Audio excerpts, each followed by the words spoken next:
지난주에 44장까지 했죠.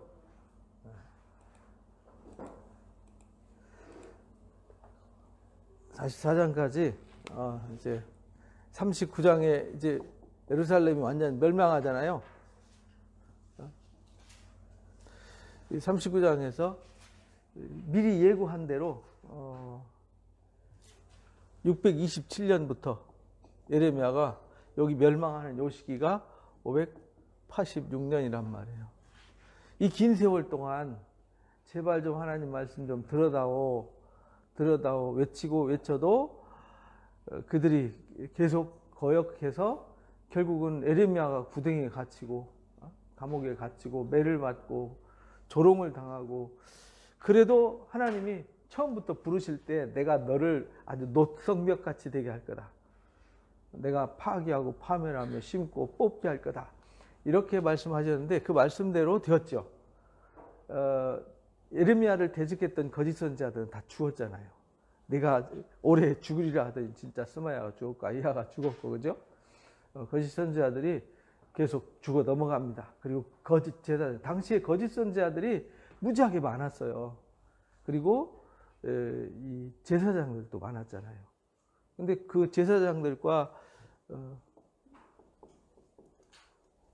이 거짓 선지자들, 선지자인데 여기 이제 거짓이 붙은 거죠. 그래서 이제 23장의 이 부분을 이제 구체적으로 설명해 줬죠. 에스겔서 13장에도 이 거짓 선지자들의 특징에 대해서 설명을 했어요. 근데 예레미야만 외친 게 아니잖아요. 3차 포로 직전에는 에스겔도 외쳤고, 또 다니엘이 포로로 잡혀가서 이제 경고를 주었고, 또 이 우리가 잘 아는 하박국, 스바냐 통해서도 말씀을 외쳤어요. 그 이전에 또 이사야를 통해서, 미가를 통해서, 호세아를 통해서, 아모스를 통해서 미리 경고하셨고, 그래서 예레미야가 말하기를 내가 선지자들을 부지런히 보냈다 이렇게 말해요. 그리고 새벽부터 말씀을 하실 새벽부터 끊임없이 계속 말씀하셨는데 듣지 않았다. 그러니까 하나님의 말씀이 없어서 못 들은 게 아니에요. 오늘날도 비슷하죠. 말씀이 없어서 못 듣는 시대는 아니에요. 근데 말씀에 관심이 없는 거죠. 왜냐하면 하나님 말씀보다는 세상이 더 재밌고 세상의 소리가 더 좋으니까 이제 눈길이 이제 세상으로 가는 거죠. 그래서 이 하나님 말씀을 깨닫고 나면 길이 보이잖아요. 이게 외칠 때 이 말씀을 들으면 여기 길이 보이고 여기에 평안이 있음을 알게 되면 하나님을 기뻐하고 찬양할 수밖에 없는 거죠. 근데 이게 안 되는 거죠. 근데 사실은 세상을 향하고 세상에 막 뭐가 있다고 해서 쫓아가는 이유는 평안을 얻고 뭔가 기쁨을 얻고 뭔가 즐거움을 얻기 위해서 사람이 가는 거잖아요. 근데 사실은 거기에는 마치 그 물고기가 낚시에 걸리듯이, 그물에 걸리듯이, 새가 그물에 걸리듯이 결국은 낚이는 거죠. 사탄의 그물에 걸려버리는 거예요. 그래서 계시록에도 용과 짐승이 함정과 올무를 파고 기다리는 거죠. 왜? 그들이 좋아하는 걸로 유혹을 하는 거죠. 유혹이라는 거는 그럴싸하니까 가는 거지. 아담과 하와가 선악과를 봤을 때 보암직하고 먹음직하고 지혜롭게 할 만큼 탐스러우니까 먹은 거지. 야, 저거 뭐 별거 아니네 이랬으면 먹겠어요? 하나님의 말씀보다, 사실 에덴 동산에서 하나님의 영광을 바라보고 하나님과 동행했던 아담과 하와가 미혹될 만큼 화려했다는 뜻이잖아요. 그러니까 사람이 미혹되는 이유는 보기 좋고 먹음직하고 탐욕스러우니까 내가 가면 좋겠다고 생각해서 가는 거예요. 결국은 함정에 빠지지만 진짜 길은 여기 있어요. 근데 이 길이, 예수님은 좁은 길 이렇게 말하잖아요. 왜 좁은 길이냐면 영적인 깨달음이 없이는 안 보이는 길이거든요. 안 보이는 길. 그러나 넓은 길은, 멸망의 넓은 길은 누구나 다 가는 길이에요. 사람들이 10,000명이 모였는데 9,500명이 간다. 그러면 어디로 가겠어요?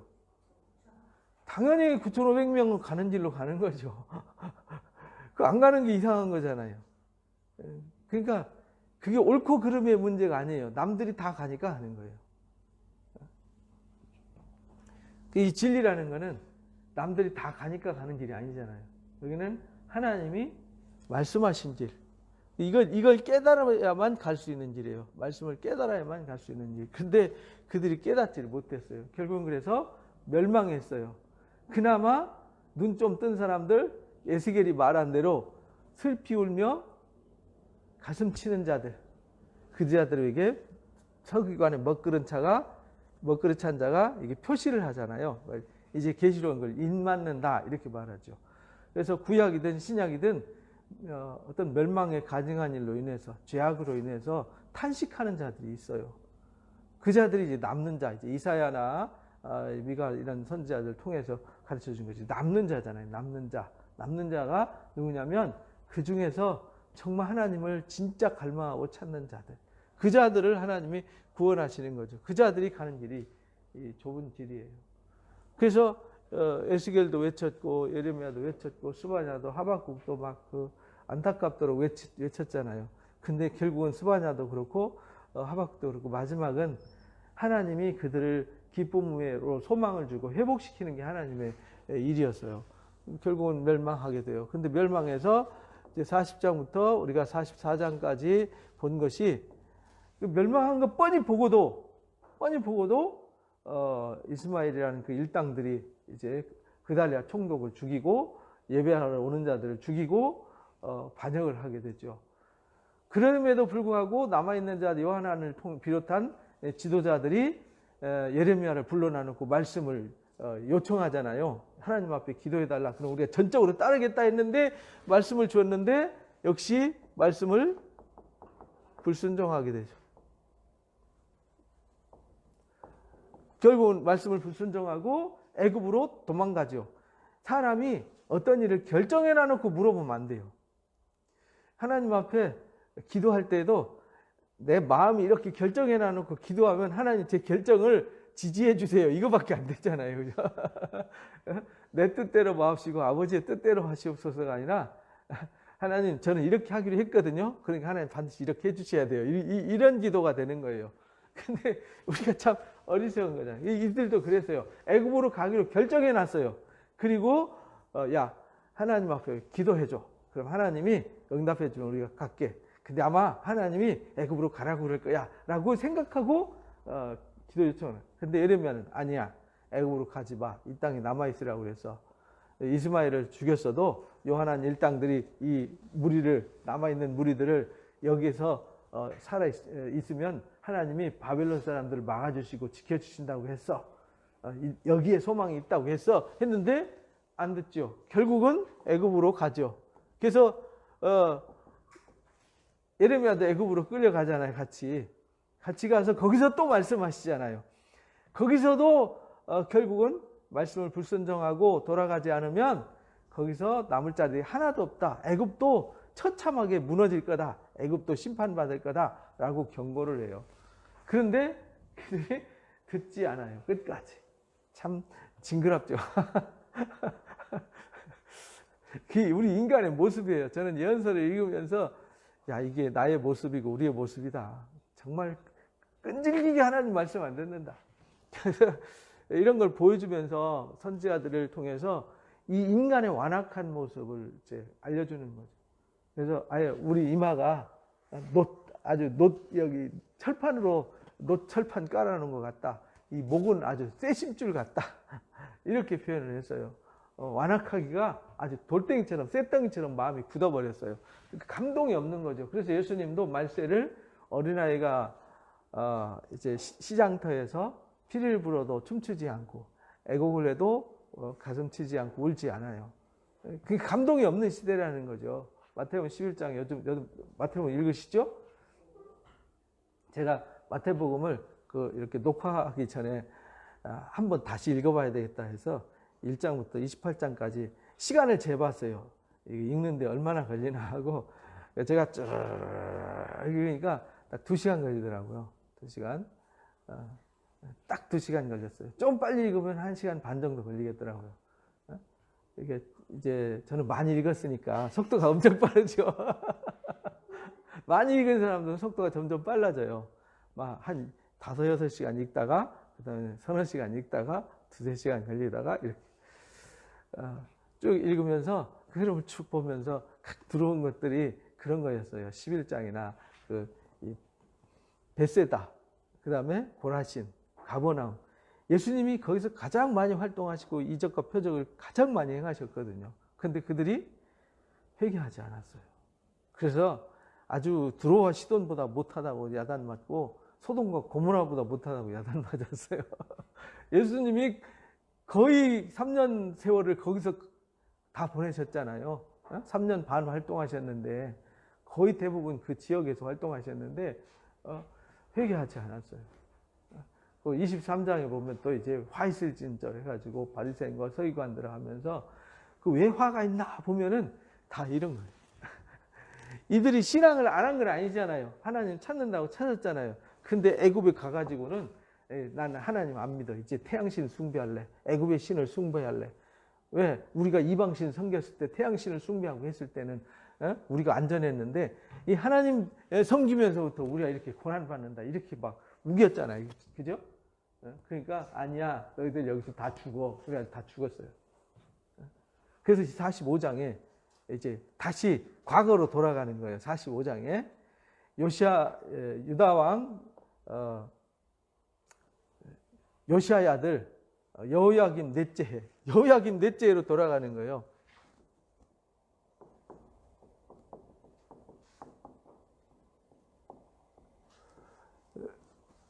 넷째 해면요. 지금 바벨론 포로로 잡혀가기 직전 1차 포로 전이란 말이에요. 그죠? 요시야가 여호야김이 1차 포로로 잡혀간 사람이니까 여호야김의 아들 여호야긴이 2차 포로로 잡혀가잖아요. 1차 포로로 잡혀갈 때가 605년이란 말이에요. 포로 직전이죠. 그리고 597년에 포로로 잡혀가죠. 586년에 멸망하게 됐죠. 그러니까 1차 포로 직전으로 다시 돌아가요. 그 말은 무슨 말이냐면 지금까지 멸망하고 애굽까지 가가지고 이 예루살렘이 멸망했고 애굽으로 도망까지 가서 이들이 망하게 되는 상황까지 다 보여줬어요. 다 증명했잖아요. 말씀하셨고 어떻게 됐어요? 말씀하신 대로 되었잖아요. 그래서 우리가 이사야서 40장부터 48장까지 보면 나는 말하고 이루었다. 그러니까 하나님의 정체성에 대해서 명확히 가르쳐 주잖아요.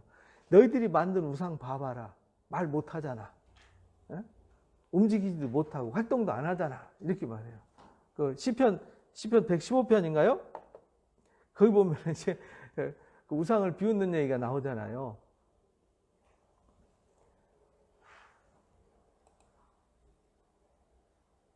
할렐루야송 중에서 오직 하나님은 하늘에 계셔서 원하는 모든 것을 행하시는 하나님이다. 그들의 우상은 금과 은이요 사람의 손으로 만든 거다. 입이 있어도 말하지 못하며 눈이 있어도 보지 못하고 귀가 있어도 듣지 못하고 코가 있어도 냄새 맡지 못하고 손이 있어도 만지지 못하고 발이 있어도 걷지 못하고 목구멍이 있어도 작은 소리조차 내지 못한다. 우상들을 만드는 자들과 그것을 의지하는 자들이 다 그보다 못하다 이 말이에요. 그렇잖아요.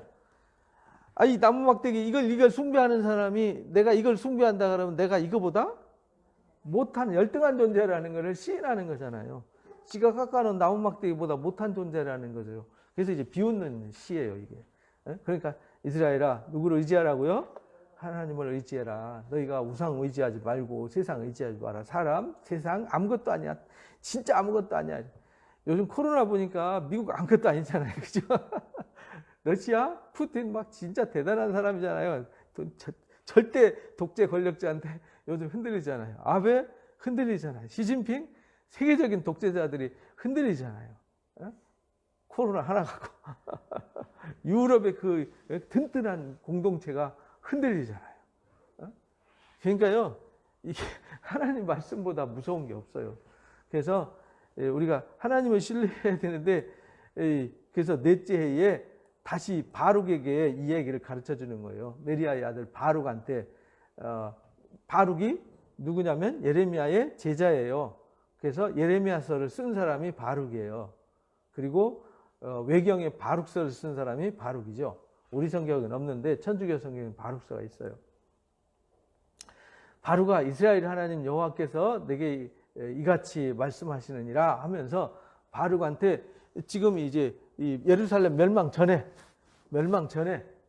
포로로 1차 포로 잡혀가기 전에 2차 포로, 3차 포로, 1, 2, 3차 포로 전에 예레미야를 통해서 바룩에게 미리 말씀하신 거예요. 내가 일찍이 말하기를 화로다 여호와께서 나를 고통의 슬픔을 더하셨으니 이렇게 말해요. 고통의 슬픔을 더하셨으니 말은 내가 일찍이 예전에 그랬잖아. 내가 이렇게 정말 왜냐하면 징그럽게 말 안 듣잖아요. 하나님 말씀이 외쳐지는데 징그럽게 말씀 안 듣는데 그 이후에 더 말씀을 안 들었으니까 나는 나의 탄식으로 피곤하여 평안을 찾지 못하도다. 왜냐하면 예레미야가 말씀 외칠 때 이 글 써가지고 갔다가 막 화로에다가 집어 던져서 막 불살르는 이 사건도 있었잖아요. 너는 그에게 이르라 여호와께서 이같이 말씀하신다. 보라 나는 내가 세운 것을 헐기도 하며 내가 심은 것을 뽑기도 하나니 온 땅에 그러하겠거늘 이렇게 말해요.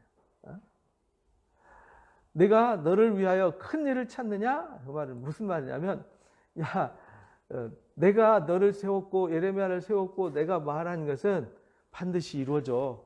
그리고 내가 큰 계획을 세워서 내가 예레미야 1장 그랬잖아요. 끓는 가마솥이 북방에서 기울어지는 것을 보여줬다. 그리고 살구나무를 보여줬다. 그러니까 살구나무는 하나님이 이루신다는 뜻이에요. 반드시 이루신다라는 걸 보여줬어요. 근데 내가 화로다 큰일 났다 어떻게 하면 되냐? 어떻게 하면 되기는 하나님 말씀을 순종하면 되지. 그러니까 예레미야가 세워지고 바룩이 세워진 이유는 뭐예요?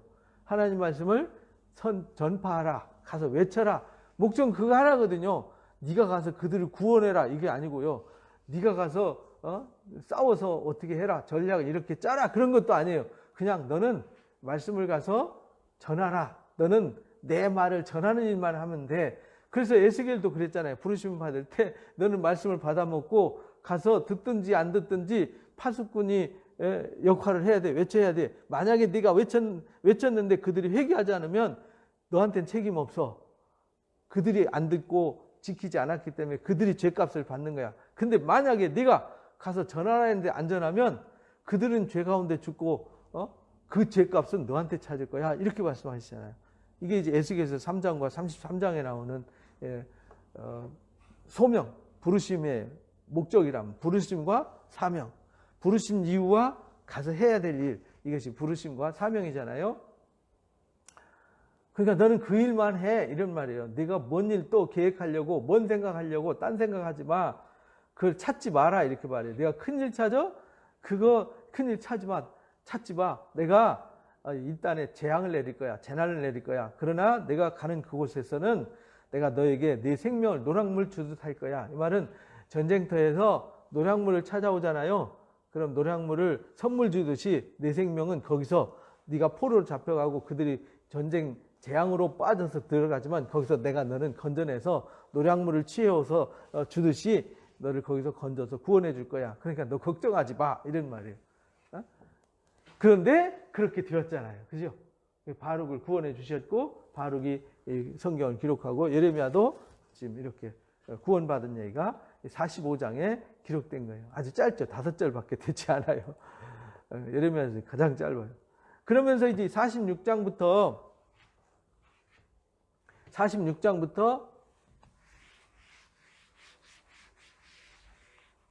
51장까지 이방 세계에 관한 말이에요. 이방 주변 나라들 열국들 심판에 관한 얘기예요. 이게 이제 우리가 이사야서 13장부터 23장까지 이미 배웠잖아요. 그죠? 그 다음에 에스겔서 아직 안 배웠나? 에스겔은? 에스겔서 25장부터 몇 장까지인가요? 31장까지, 아니 32장까지죠. 예레미야 에스겔 소명까지니까 여기에 똑같이 이렇게 같이 기록이 돼 있어요. 근데 여기는 이게 이제 이사야가 제일 먼저 기록되었잖아요. 그 다음에 여기 예레미야가 기록했고, 여기 이제 에스겔이 기록했고. 근데 지금 여기는 아주 구체적으로 기록이 돼 있어요. 하나님이 지금 남유다 왕국은 망했잖아요. 말씀대로 망했고 애굽에 가서 망했어요. 그러면서 여기서 제일 먼저 다루는 것이 애굽에 관한 말씀이에요. 애굽의 심판에 관해서 앞에 지금 여기 40장부터 44장까지 43장 4장에 애굽에 도망가서 어떻게 될 것, 그들이 여기는 이 말씀을 불순종해서 애굽으로 가서 애굽으로 간 남은 유대인들을 향한 말씀이잖아요. 그렇죠? 근데 여기는 이제 이들이 아닌 애굽을 구별해 가지고 그 애굽의 심판에 관한 얘기를 해요. 유다 왕 요시야 왕의 아들 여호야김 넷째 해 이것도 이미 이 일이 다 이루어진 뒤에 쓴 게 아니라 이 일이 있기 전에 미리 쓴 거예요. 미리. 그러니까 하나님의 말씀은 이제 바룩이 넷째 해에 썼다 그랬잖아요. 여기도 똑같아요. 넷째 해에 예레미야에게 임한 말씀을 바룩이 받아서 쓰는 거거든요. 그래서 그렇게 써야, 그렇잖아요. 하나님이 미리 말씀하신 것을 이루어야 그래, 하나님 하셨구나 이렇게 되는 거죠. 근데 우리가 이제 19세기 들어가지고 이제 성경을 연구한 학자들이 등장하면서 이 학자들이 정말 하나님의 말씀을 믿는 사람들이 아니라 그냥 학문으로 연구하는 사람들 있잖아요. 성경을 학문으로 연구하는 사람들이 등장하기 시작해요. 이게 독일이라든지 유럽에 가면은 성경을 공부할 때 하나님 빼고, 하나님 살아계신 하나님이 아니라 그냥 일반 책으로 보고 연구를 해요. 근데 그걸 공부하고 온 사람들이 목사 안수받아서 그걸 가르치니까 사실은 좀 고민되긴 해요. 그죠? 왜냐하면 성경을 좀 더 객관적으로 공부한다고 하긴 하는데 하나님 빠진 성경은 성경일 수가 없잖아요. 그래서 말이 안 되는 거죠. 그래서 그걸 연구하다 보니까 어떤 문제가 생기냐면 18세기부터 이 세상에 등장한 학문이 고고학이라고 하는 거예요. 고고학이 어떻게 해서 등장했냐면 성경 이야기를 듣다 보니까 진짜인지 가짜인지 궁금하잖아요. 그래서 땅을 파기 시작한 거예요. 현장을 찾아다니면서 진짜냐 가짜냐 찾다 보니까 거기서부터 고고학이 발달한 거예요. 그 이전엔 고고학이 없었어요. 이제 고고학이 생긴 지 200년밖에 안 됐어요. 그래서 그걸 찾아서 돌멩이 찾고 바위, 돌멩이, 비석, 그릇 또는 어떤 유적물을 찾아서 있으면은 역사고 없으면 역사가 아니에요. 신화예요. 그렇게 생각하면은 우리나라 역사는 다 신화죠. 왜냐하면 삼국사기가 8세기 쓰여졌잖아요. 삼국유사는 12세기 쓰여졌어요. 1100년대, 그죠? 이련이가 쓴 거잖아요. 김부식이가 700년대 중반에 쓴 거고. 그럼 그 이전의 이야기는 다 신화죠. 알렉산더 얘기도 다 신화죠.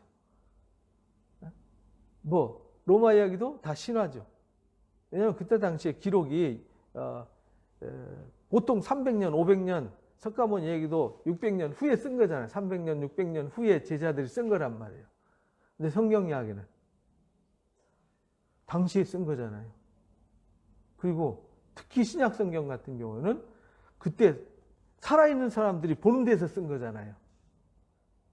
그래서 역사 기록 중에서 가장 신뢰성이 높은 역사책이 뭐예요?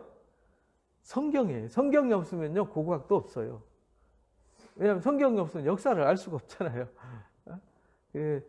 근데 이제 학자들이 나오다 보니까 하나님이 없는 학자들이 성경을 연구하다 보니까 그래서 없다고 그랬어요. 근데 나중에 발견돼요. 그러면 어떻게 돼요? 쏙 들어가요.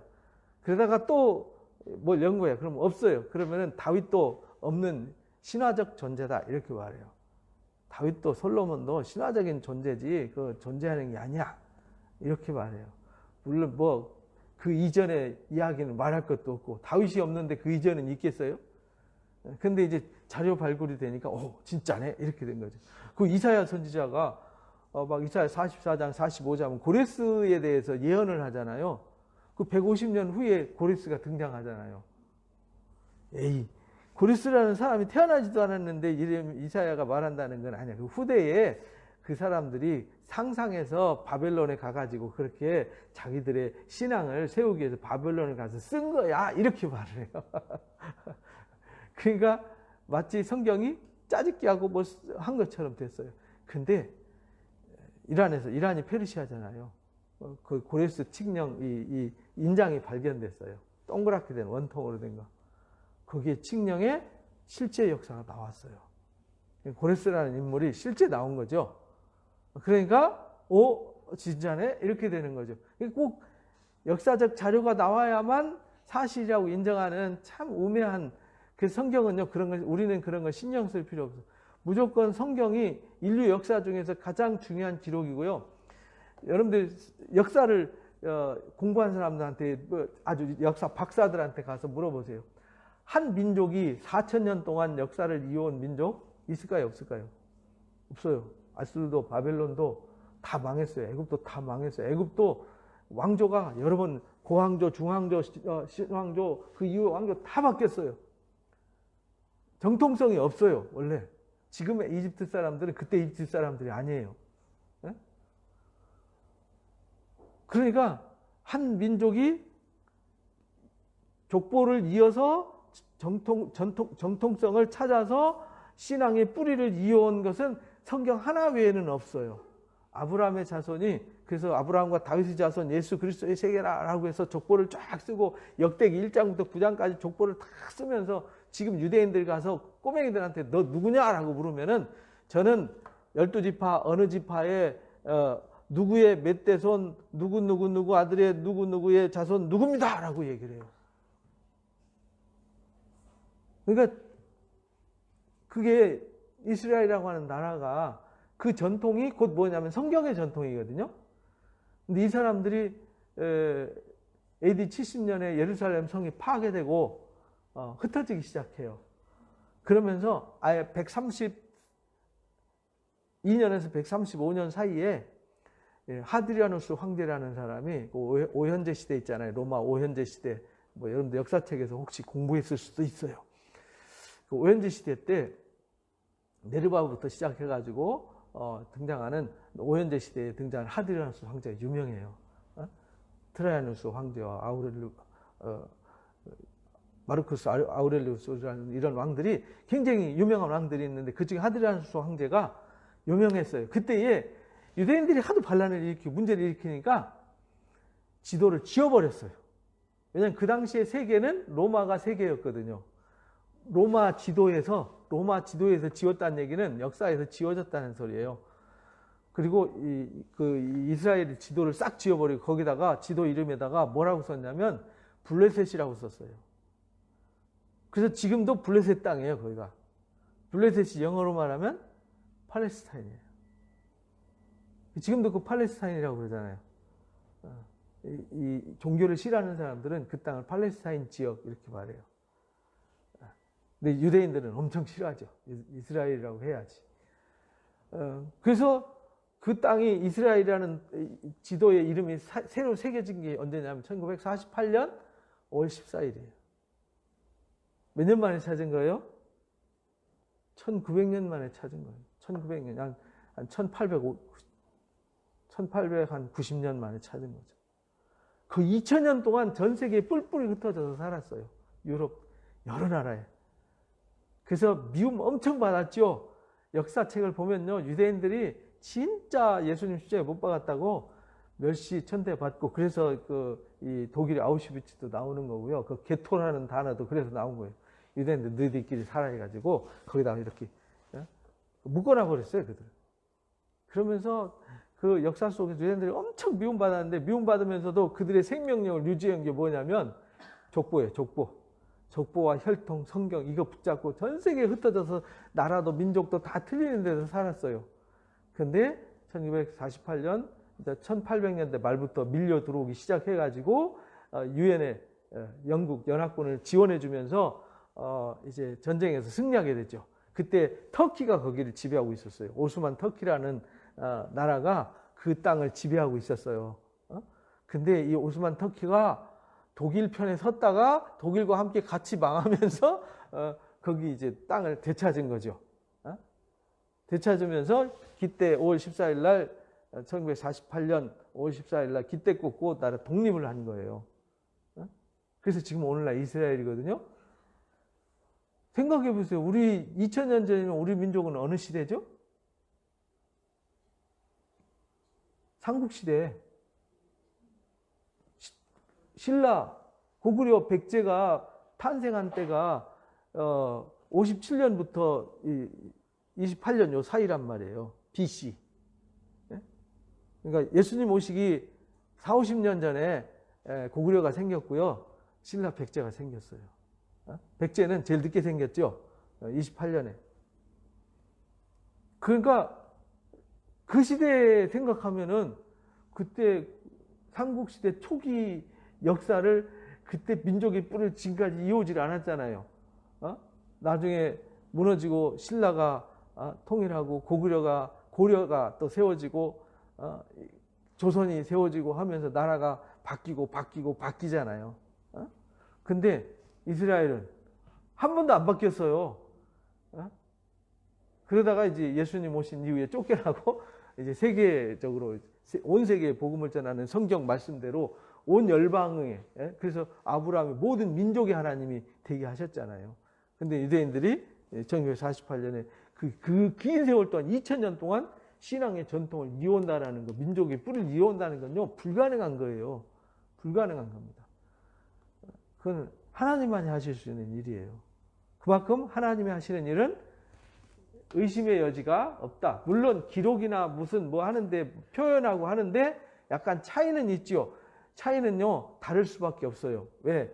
여러분들이 저한테 이렇게 말씀을 듣고 나가서 전하라 그러면 똑같이 전할까요? 앵무새처럼? 여러분들이 알고 있는 지식과 경험과 여러분들이 가장 중요하게 여기는 부분을 강조하면서 가르치겠죠. 그러면 그게 틀렸나요?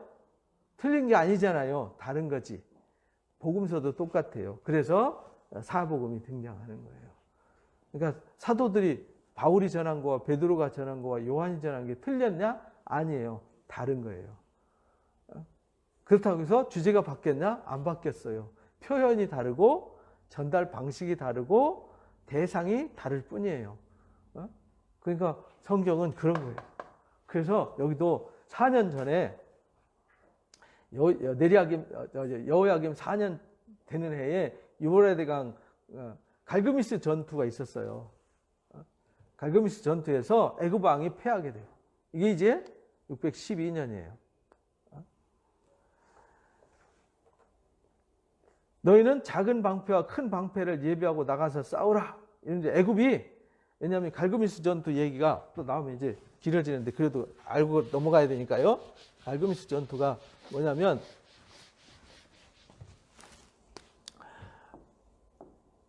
이스라엘이 이렇게 있잖아요.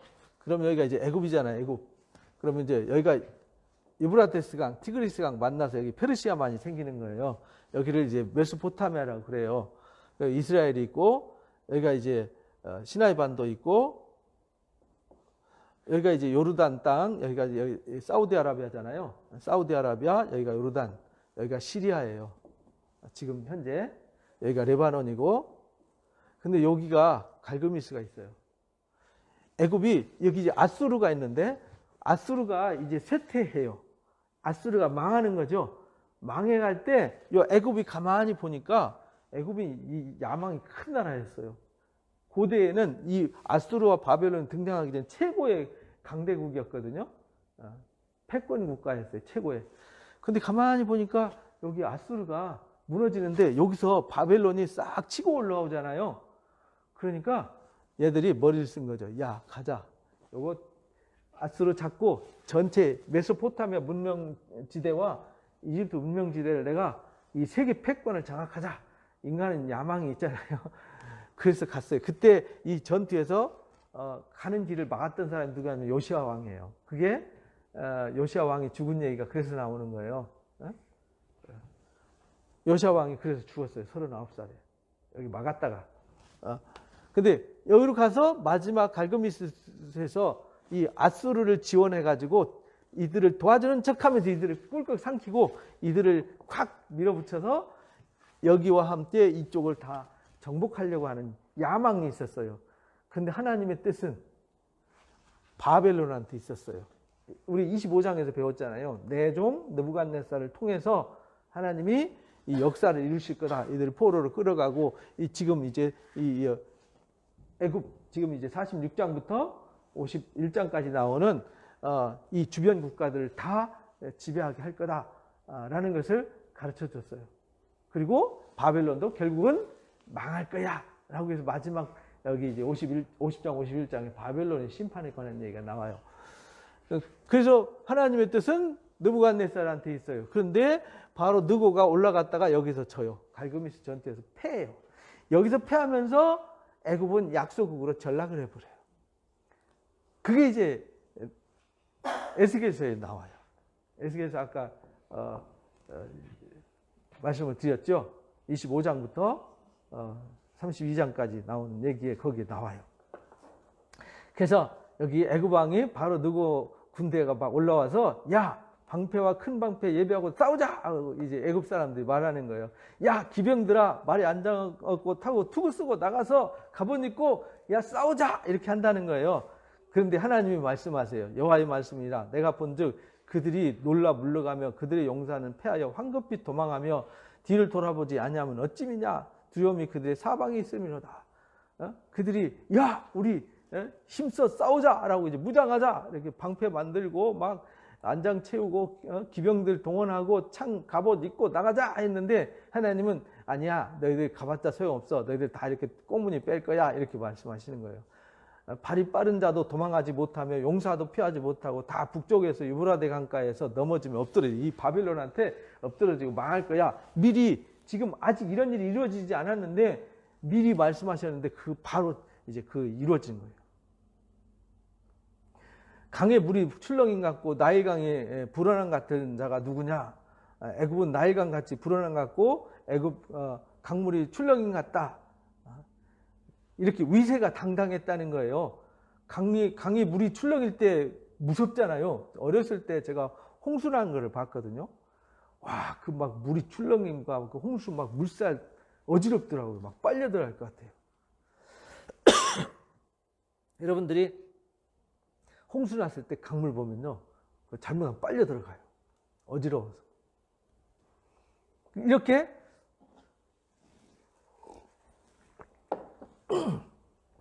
애굽이 대단했어요. 대단했는데 말들아 달려라 병거들아 정신없이 달려라 용사에 나오라 방패 잡은 굿수 사람과 붓사람과 활을 당기는 루딤 사람들이 나올지어다 하면서 주변에 여기 이제 주변 국가들을 같이 연합해서 치고 올라간 거예요. 야 가자 함께 싸우자 이렇게 하는데 그날은 하나님께서 그의 대적에게 원수를 갚는 보복의 날이 될 거다 이렇게 말해요.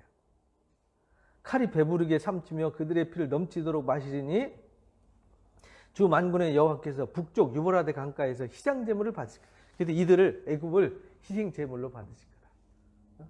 애굽에 대해서 말씀하시는 거예요. 이 바벨론을 통해서. 처녀딸 애굽이여 길르앗으로 올라가서 유향을 취하라. 내가 치료를 많이 받아도 효력이 없어 낫지 못하리라.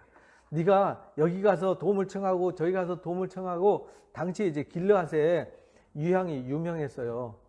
예, 그래서 요즘 MSM 유황이잖아요. 그 치료제 나와가지고 많이 선전하죠. 예, 길르앗에 이게 유명했어요.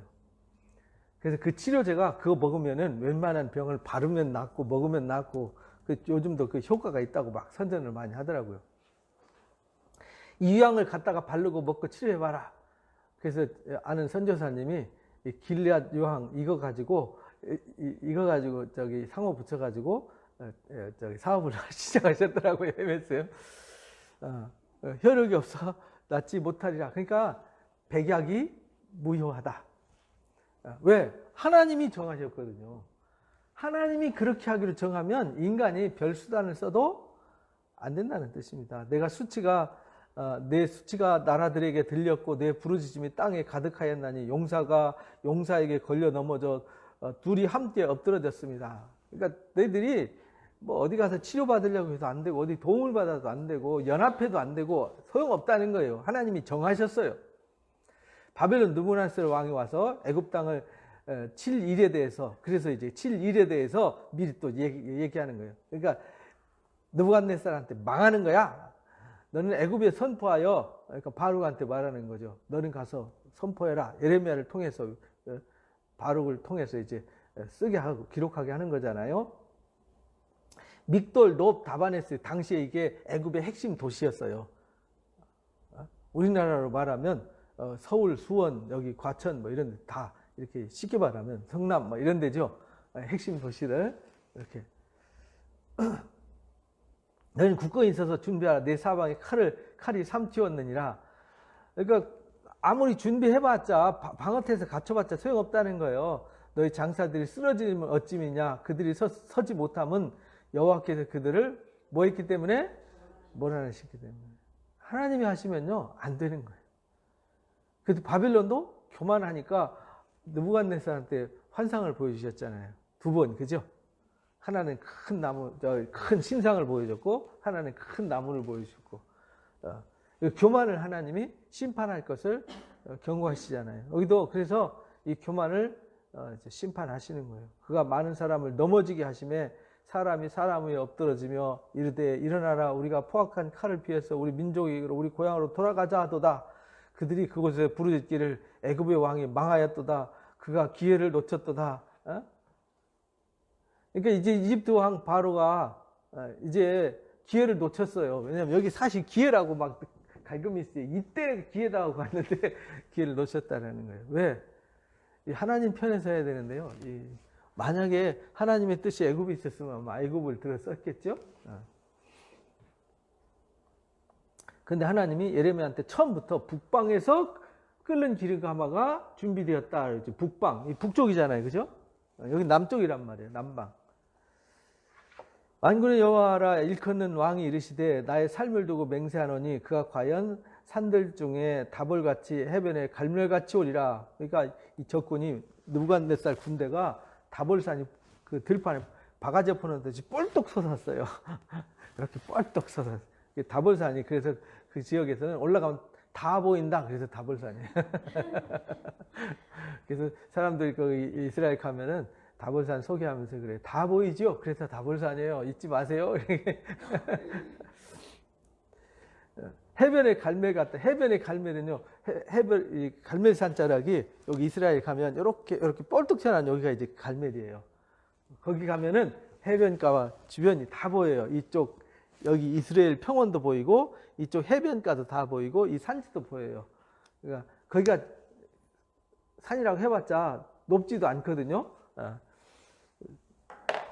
150m, 200m, 뭐, 높지도 않은 산인데 다 보여요. 왜냐하면 거기가 지역이 낮은 지대라서, 평지라서. 그래서 애굽 땅에 사는 딸이여, 너는 너를 위하여 포로의 짐을 꾸리라. 노비 황무하며 불에 타서 주민이 없을 거다. 포로 짐 꾸리라는 거예요. 잡혀갈 준비해라. 황무지가 돼서 사람이 살 수 없는 곳이 될 거다. 애굽이 심히 아름다운 암송아지일지라도, 그러니까 암송아지처럼 예쁘고 힘 있는 곳이었단 말이죠. 북쪽으로부터 쇠파리떼가 줄곧 와가지고 이 애굽 당시에 나일강변에 그 파리떼들이 많았거든요. 그래서 그 파리 재앙도 있었잖아요. 10가지 재앙 중에. 그 파리가 우리 동네에 있는 작은 파리가 아니고요. 이 사막의 파리는 무지하게 커요. 시골에서 사신 분은 아시겠지만은 쇠파리라고 있어요. 쇠파리. 쇠파리는 무지하게 커요. 이것만 해요. 손가락 한 마디 반만 하는데 엉덩이에 붙어서 빨대 꼽으면요 구멍이 뚫려요. 그 파리가 이따가 떠나면은 벌겋게 구멍이 뚫린 게 보여요. 거기다 빨대 꼽아가지고 피 빨아먹는 거거든요. 이 파리떼란 말이죠. 무서운 파리떼들이. 그래서 소한테는요 제일 괴로운 게 파리떼예요. 꼬리 갖고 아무리 꼬리 흔들어 봤자 어떻게 할 수가 없어. 선이 있으면 뭘 할 텐데 꼬리 하나 갖고 진짜 괴로운 것이 파리떼예요. 그처럼 바벨론 느부갓네살 왕이 와가지고 이 애굽을 괴롭히는 게 마치 예쁜 송아지 위에 파리떼들이 새까맣게 달아든 것처럼 그렇게 괴롭히겠다는 거예요. 그 새파리떼가 줄곧 올 거다. 이제 계속 올 거라는 거죠. 파리떼한테 시달릴 거다. 그 중에 고용꾼은 살찐 수송아지 같아서 그 고용꾼은 용병들을 말하는 거거든요. 예? 이 살찐 수송아지 같아. 살찐 수송아지는요, 무지하게 힘이 세서 통제가 안 돼요. 어렸을 때 제가 소새끼라면요, 이렇게 콧뚜레를 끼었거든요. 왜냐하면 어느 정도 크면 통제가 안 돼요. 아기 때는 엄마 따라다니거든요, 소가. 근데 좀 크면요, 엄마하고 떨어져서도 살 수 있는 힘이 생기면 이제는요, 통제가 안 돼요. 붙잡았자 그 힘을 어떻게 감당하겠어요. 그래서 그거 우리 간에 딱 넣어놓고 딱 묶어놔놓고 코 딱 끼면 이제 그다음부터 이제 주인이 야 이리 와 그러면 코 아프니까 끌려가잖아요. 살찐 수송아지 같아서요. 돌이키 함께 도망하고 서지 못하였나니 재난의 날 이르렀고 벌받는 때가 왔느니라. 그러니까 이 용병들은 그런 살찐 수송아지 같다라는 거예요. 그래서 애굽의 소리가 뱀의 소리 같으니 이는 그들의 군대가 벌목하는 자 같이 도끼를 가지고 올 것입니다. 적들이 막 쳐들어와서 이들을 칠 때 그렇게 된다는 거예요. 나무 벌목할 때 막 찍어내리듯이 인정사정 없이. 여호와의 말씀이라 그들이 황충보다 많아서 셀 수 없다. 무지막지하게 밀려온다는 거죠. 그러니까 애국 군대가 밀려오는 이 소리가 무시무시하게 들린다는 거예요. 여기 이제 어딥니까? 이 스바냐서에 보면 그러잖아요. 스바냐서에 스바냐를 통해서 하신 말씀이 이들이 무시무시하게 전쟁을 통해서 이들을 치는 이야기가 여기 이제 기록이 되어 있어요. 그들이 와서 무시무시하게 쳐대는 이야기를 한번 나중에 읽어보시기 바랍니다. 딸 애굽이 수치를 당하고 북쪽 애굽의 손에 부침을 당하리로다. 만군의 여호와 이스라엘의 하나님께서 말씀하시니라. 보라, 내가 노의 아몬과 노는 이제 그 당시에 그 애굽의 수도를 말해요. 멤피스 지금 테베라고도 하죠. 테베. 아몬은 태양신을 말해요. 태양신. 그들이 숭배하고 섬기는 신들. 그래서 여기 세 번역에는 그렇게 말했죠. 내가 테베인데 테베. 거기 이제 아몬신, 태양신을 에게 벌을 내린다. 이렇게 말해요. 바로와 애굽과 애굽의 신들과 왕들 곧 바로와 그를 의지하는 자들을 벌할 것이다. 왜냐하면은 여기 44장에 이들이 도망가서 그 땅의 신을 숭배한다 그러잖아요. 근데 여기서는 말하기를 그 신들을 숭배하는데 그 신들도 벌할 거다. 그래서 출애굽을 할 때 하나님이 그들의 신들을 벌했다라고 민수기 33장에 그렇게 말하잖아요. 그 신들을 벌했다. 그러니까 신들이 있는 건 아니잖아요. 그들이 신들이라고 믿는 것을 하나님이 파괴시켜서 그건 신이 아니다. 애굽의 나일강이 신이라고 생각했는데 나일강 물이 뭐가 됐어요? 피가 됐잖아요. 개구리가 신이라고 생각했는데 하나님 말씀하시니까 그냥 다 몰살해버리잖아요. 메뚜기가 신이라고 생각해서 그들은 두려워했는데 신이 바람이 불어서 다 홍해바다에 빠져서 다 몰살하게 만들어버리잖아요. 그들이 태양이 신이라고 했는데 흑암을 막 역사해서 태양도 하나님이 창조한 피조물이 불과한 거라는 것을 가르쳐 주시잖아요. 그러니까 10가지 재앙이 다 그들이 섬기는 신이에요. 그래서 10가지 재앙을 하나님 말씀하신 대로 오기도 하고 없어지기도 하잖아요. 우박도 하나님이 내리시는 거예요. 그건 신의 조화가 아니라 하나님이 주시는 거예요. 그러니까 그건 신이 아니에요. 하나님만이 신이에요. 내가 그들의 생명을 노리는 자의 손은 곧 바벨론의 느부갓네살 왕의 손과 그 종들의 손에 넘길 거다라고 결정하셨어요. 그럴지라도 그 후에는 그 땅이 이전과 같이 살 곳이 될 거다. 그렇지만 그 땅은 심판하지만 그 땅은 사람이 살 곳이 되게 할 거다. 이렇게 말해요. 그러면서 27절, 28절은 거기서 이제 야곱의 자손들의 이스라엘에 대한 희망을 말씀하시는 거예요. 이들이 여기로 도망갔잖아요. 도망갔는데 내 종 야곱아 두려워 말라. 이스라엘아 놀라지 마라. 보라 내가 너를 먼 곳에서 구원하여 내 자손들을 포로된 땅에서 구원할 거다. 야곱이 돌아와서 평안하며 걱정 없이 살게 될 것이라. 그를 두렵게 할 자가 없을 거다. 무슨 말이냐면 지금 이 갈그미스 전투에서 애굽이 지금 망하잖아요. 하나님이 이해해서 망할 거다. 그래서 망하면서 이 바벨론이 이들을 포로로 끌고 가잖아요. 근데 끌고 가는데 걱정하지 마라 이스라엘아. 여기서 내가 너희와 함께해서 너희를 다시 포로된 땅에서 뭐예요? 구원해서 돌아오게 할 거다라는 희망을 주신 거예요. 앞에서 하셨던 말씀 70년이 차면 돌아오게 할 거다. 25장, 27장에서 우리가 이제 배웠어요. 29장에서도 70년이 차면 돌아오게 할 거다. 2년이 아니다. 거짓 선지자는 2년이라고 그랬잖아요. 여호와의 말씀이니라 내 종 야곱아 내가 너와 함께 있다. 두려워 말라. 그러니까 포로로 끌려가도 두려워하지 마라. 내가 거기도 함께 있다. 너를 흩었던 나라들을 다 멸할지라도 너는 사라지지 않을 거다. 그래서 이들을 끌고 갔던 나라 없어져 버리잖아요. 아수르도 없어져 버리고 애굽도 여기도 없어져 버리지만 너희들은 사라지지 않을 것이다. 그러니까 여기 코딱지 많은 나라가 이 거대한 제국들은 사라지는데 여기는 안 사라지잖아요. 하나님이 결정하셨고, 왜냐하면 하나님이 아브라함을 통해서 언약하신 것을 이루려면 예수님 오실 때까지 역사가 이어져야 되잖아요. 중간에 없어져 버리면 또다시 시작하고 또다시 시작하면 하나님이 아니죠. 그래서 구약은 끊임없는 전쟁의 역사인데 그 전쟁이 하나님이 사람들을 살육하는 전쟁이 아니라 사람들이 하나님의 역사를 반대하고 하나님을 지워버리려고 하는 그 속에서 하나님의 역사가 생존해 오는 생존의 역사예요. 그렇잖아요. 이 생존이 하나님의 역사가 생존하지 않으면 예수님이 오실 길이 없는 거죠. 올 수가 없는 거죠. 예수님이 안 오면 인류는 영원히 희망이 없어요. 오늘 아침에 어떤 목사님이 페이스북에 글을 올렸더라고요. 전 세계 바이러스 코로나 때문에 360만 명이 전염병 걸려가지고 죽은 사람이 몇십만 명 되더라고요. 근데 치사율이 3.5%? 3.5%라든가 몇 프로 되는데 진짜 무서운 바이러스가 있다. 최고 무서운 바이러스는 죄의 바이러스다. 아담과 하와가 전염시킨 죄의 바이러스는 치사율 몇 퍼센트? 100%. 그래서 그렇다. 맞다. 최고의 무서운 바이러스는 죄의 바이러스다. 치사율 100%예요. 다 죽잖아요. 아담 한 사람 때문에 다 죽었어요.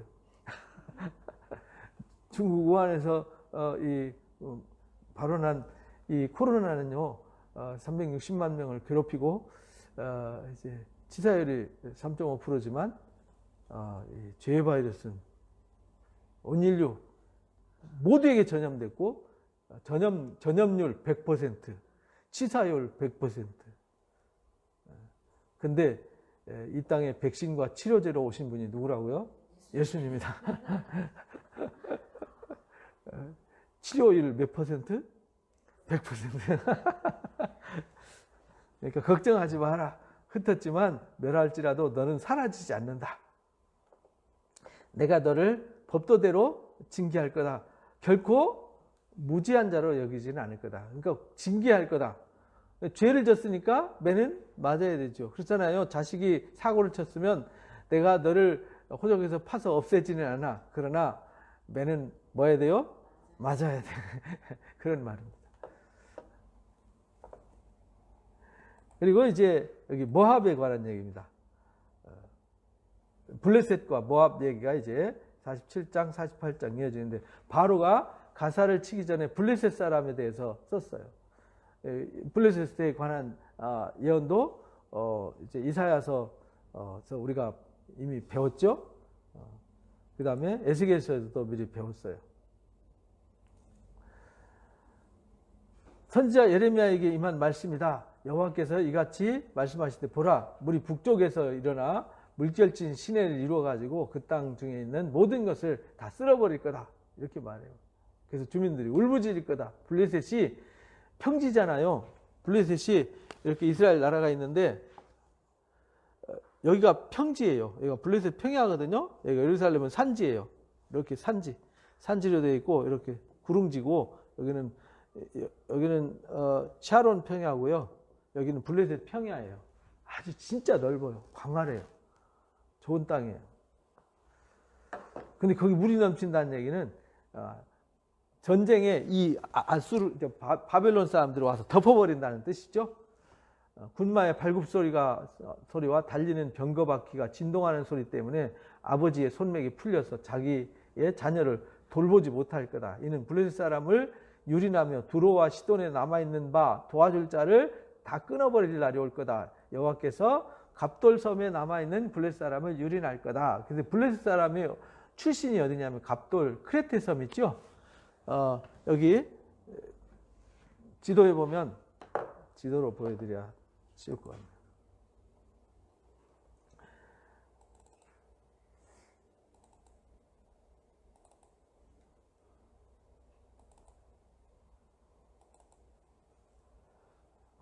이게 고대 지도잖아요. 여기 보면은 여기가 갑돌이에요. 크레테 섬. 여기가 사도 바울이 광풍 만나가지고 여기서 이제 좀 쉬었다 가려고 하다가 광풍 만나 떠나다가 광풍 만나가지고 이제 멜리데 섬에 표류하게 된 거잖아요. 요즘 몰타 공화국에 표류하게 되는데 요 크레테 섬입니다. 요 크레테 섬에서 발생한 것이 유럽의 문명이에요. 유럽의 뿌리가 여기서. 근데 여기서 신화들이 그리스 로마 신화가 여기서 다 탄생하게 돼요. 여기 다도해 여기 섬들이 무지하게 많죠. 여기를 에게해라고 그래요. 에게해. 그래서 요 크레테 섬 여기서 이쪽으로 와서 정착한 사람들이 누구냐면 블레셋 사람들이에요. 그래서 오늘 본 말씀에 여기 갑돌이 크레테 섬이에요. 갑돌 섬에 남아 있는 블레셋 사람, 그 다음에 두로와 시돈 여기 위에 있는 사람들이 두로와 시돈 사람들이잖아요. 이 사람들하고 이제 연합하고 갑돌에 도움을 청하고 하는데 이것도 다 끊어버릴 거다. 이렇게 말해요.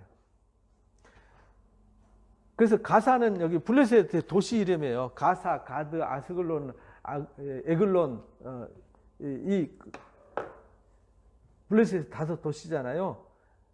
아글론, 아스글론, 에글론, 가사, 가드 이렇게 5개인데요. 여기 그 중에 여기 이제 가사와 아스글론은 바닷가에 있어요. 지금은 가사가 가자지구죠. 요즘 팔레스타인의 가장 아주 유명한 아주 극렬분자들이 남아있는 동네. 그래서 이스라엘 가면 거기를 제일 조심시켜요. 거기가 어디냐면 이스라엘 땅 여기입니다. 여기 이렇게 경계되어 있으면 요 모퉁이에 있어요. 여기는 이집트잖아요. 요 구탱이 여긴 지중해 바다고. 이렇게 여기 예루살렘 이렇게 아주 장벽을 쳐버렸어요. 장벽을 치니까 땅굴 파고 밑으로 들어오잖아요. 그러니까 이스라엘이 지하 50m 장벽을 지하 50m까지 장벽을 파고 그래서 아예 가다버렸어요. 이스라엘이.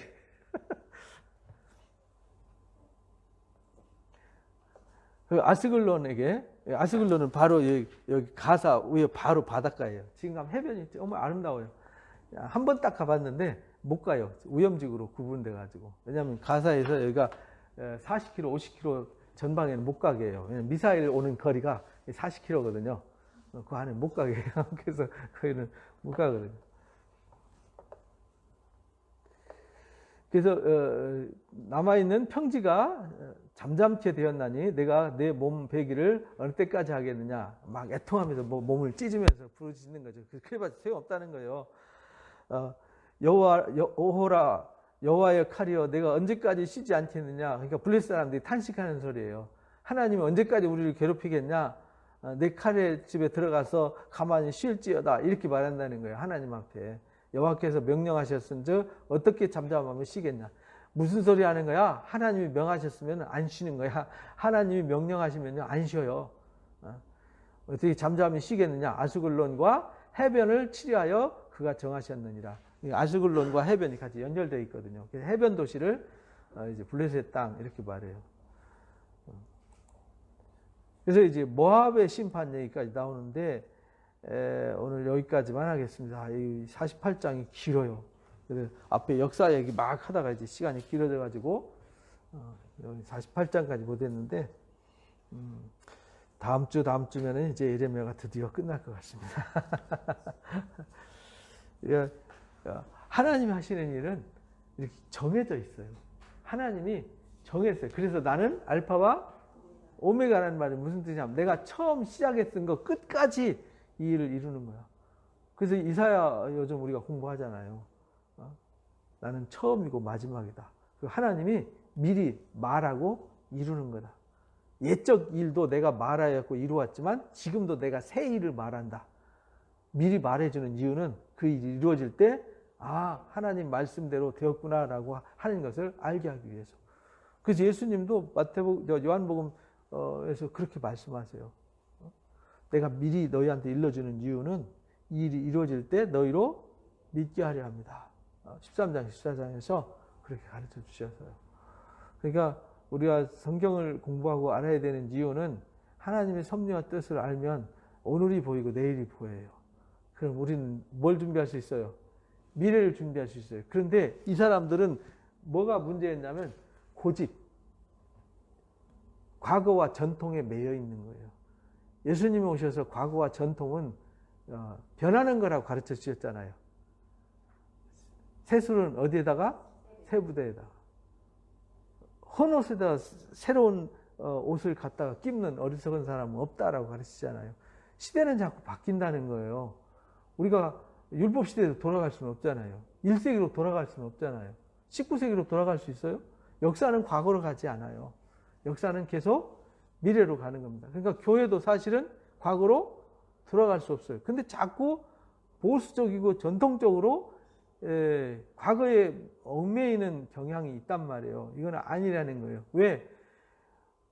교회는 어부잖아요. 어부는 어디에 밝아야 돼요? 기후와 바다 물고기의 흐름을 잘 알아야 돼요. 얼마 전에 오징어가 이 동해안에서 안 잡혔어요. 그러니까 연구해 보니까 수온이 변했어요. 물맛이 달라지고 물 온도가 달라지니까 오징어가 다 도망가 버렸어요. 근데 어디서 잡혔냐? 서해안에서 잡혔어요. 멀리도 헤엄쳐왔죠. 그러니까 이 어부는 시대의 변화에 민감해야 되는 거죠. 물고기 흐름을 알아야 되는 거죠. 옛날에 여기가 고기가 많이 잡혔어. 이렇게 해서 거기 머물러 있으면 안 되는 거죠. 제가 스펜서 존슨이 쓴 누가 내 치질을 옮겼을까? 혹시 읽어보신 분 있나요?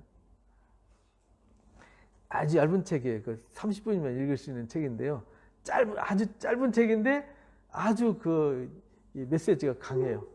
스펜서 존슨 시리즈가 선물이라는 책도 그런 거잖아요. 행복이라는 책, 선물이라는 책도 아주 짧게 썼어요. 30분, 40분, 1시간 이내에 읽을 수 있는 책인데 강력해요. 쥐가 치즈 있는 데 가서 막 먹다가 나중에 치즈를 옮겨버렸어요. 그러니까 항상 거기만 가는 거죠. 이게 치즈가 옮겨졌으면 그 변화에 적응을 해야 되는데 꼭 거기 머물러 있으려고 하는 이 쥐와 같은 성향이. 토끼도 쥐과에 속하잖아요. 토끼 잡기 쉬워요. 겨울에 제가 토끼를 많이 잡았거든요. 시골에서. 요즘은 눈이 많이 안 와서 못 잡는데 옛날에 눈이 많이 왔어요.